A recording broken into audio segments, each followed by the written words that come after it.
Good evening, everyone. Welcome back to the ongoing alpha test of Simulation 91230. This is the Dark R Podcast, and I'm your host, KDG, the horror host your friends won't tell you about. Before we start, I'd like to point out that this podcast is a work of fiction. Any resemblance to any existing person, living or dead, is purely coincidental. The aim of this podcast is to entertain and nothing else. Have you ever watched a horror movie and found a character who seems to know what's happening? The resident nerd who reads about folklore and tells the main characters what they need to do? Well, over the years, people around me have constantly told me that I was that guy. Fortunately, we don't live in a horror movie, but all the same, I'd like to help my listeners out, just in case they do manage to encounter the unexplained. For tonight's episode, I break out one of the short stories from the archive. It talks about a powerful artifact capable of granting wishes that tend to backfire when used incorrectly. No jinns or genies here, man. We're talking about the monkey's paw. So sit back, relax, and enjoy as we reject humanity and accept monkey. Or monkey's paw. You know what I mean.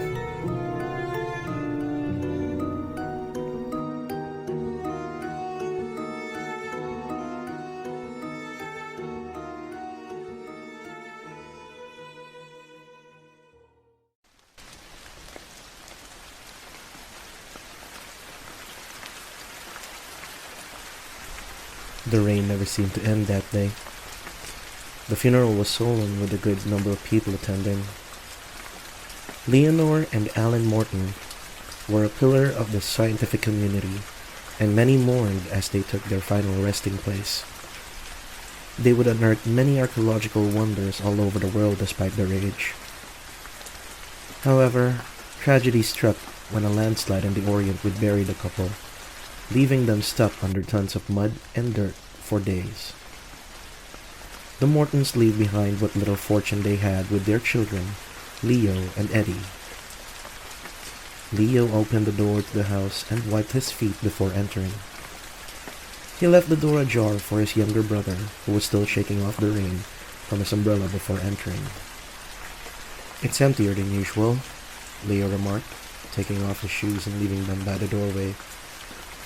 He made his way to the kitchen, thinking about what to eat. It's been a couple of days since he last ate. Eddie looked around the house and found himself reminiscing about their parents. He could almost hear their mother calling them for dinner. He remembers how they would race downstairs to see who would get to the table first, much to their mother's annoyance. Their father would always be sitting at the end of the table waiting. He'd scold them while their mother was looking, but would offer a high five to the one who made it there first. It seems so long ago now. "Hey Ed, do you want to eat anything? I think we still have food from the neighbors," Leo called out from the kitchen. "Nah, I'm good," Eddie answered, following his brother in the kitchen. Leo was rummaging through the fridge, bringing out Tupperware. He sat himself down at his usual spot right next to his father's chair. "How long has it been since we all had dinner together under one roof?" Eddie asked as he fiddled through the documents neatly stacked on the table. "Is this microwave safe?" Leo asked, ignoring the question. "What's in it?" Leo removed the lid to reveal some kind of red sauced pasta. Eddie looked at his brother and nodded. "Just keep the lid off, I guess." He continued to go through the documents as his brother gorged himself with the leftover pasta. People deal with loss differently, it would seem. After eating, Leo bid his brother good night. It had been a long day, and this would be the first time that they could actually fall asleep. Eddie opted to continue reading through the documents their parents' lawyers gave them. It was a detailed list of the parents' possessions, and they were given the task to sort through it. The rain continued to pour as the clock struck midnight, when Eddie found a peculiar entry on the list. Number 42. Antique Monkey Paw from Museum Office. Eddie knew that there were a lot of antiques that their parents procured in their lifetime, but this was new to him. He had never seen it before, but he did know the story behind it. He went to the box marked personal belongings that they received from the museum. The curator was kind enough to clear out their parents' office and send them the box. He brought out trinkets, little stone figures, and other items from the box until he saw it. A small, ornate wooden box with a few etchings at the side. He couldn't read what was inscribed, but he was determined to press on. He opened the box to reveal a small, mummified monkey's paw. He took the paw to examine it further. It was about the size of a child's hand, bone dry, and almost black all over. The fingers were outstretched, showing the palm of the paw, which was also blackened with age. He sat at his father's place at the table as he checked the details of each finger on the paw. He could remember his father telling them the story of the monkey's paw, how it would grant you any wish, but it comes at a price. It was a lesson in being careful about what you wish for. You're still awake?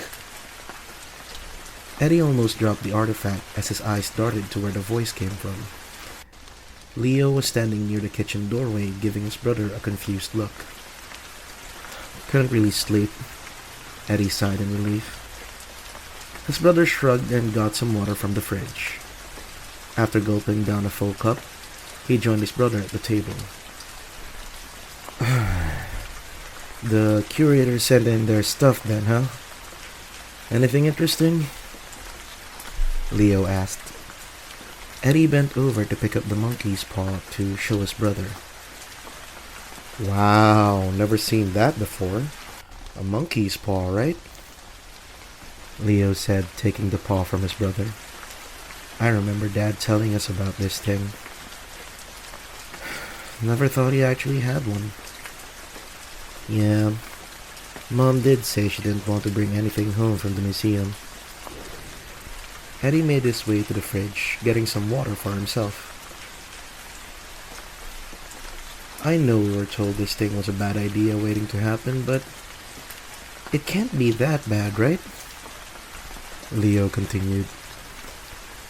Why? What would you wish for? Eddie asked before gulping down his cup. He heard his brother sob. He knew what they both wished for. What any child would come to realize when they lose their parents. Leo wiped his tears away and continued looking at the paw. I know we can't wish them back, man, but I just wish we had more time, you know. He closed his eyes and remembered their parents. The house was bathed in abrupt silence. Leo opened his eyes and looked outside. The rain had stopped.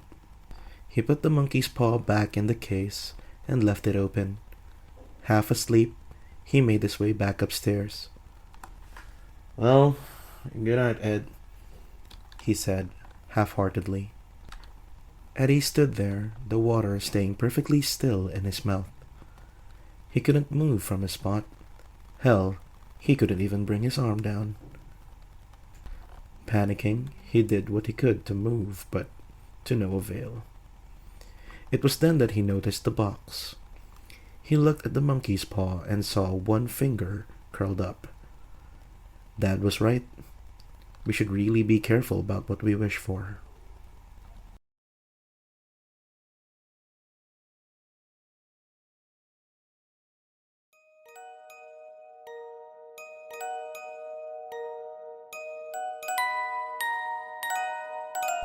And that's gonna be it for tonight's episode. I hope you guys enjoyed it. That's my take on the monkey paw tale, and I wanted to put a little twist at the end there. If you like content like this and you want to see more, you can check out previous episodes of the Dark Hour podcast on my channel. You can also listen to the Dark Hour podcast on Spotify and all other podcast playing services. Also, Spotify has started putting in ratings for podcasts recently, so I would highly appreciate it if you can give us a rating. I hope you guys are staying safe out there. Again, this has been the Dark Hour podcast, and I am your host, KDG, saying good fright and good night.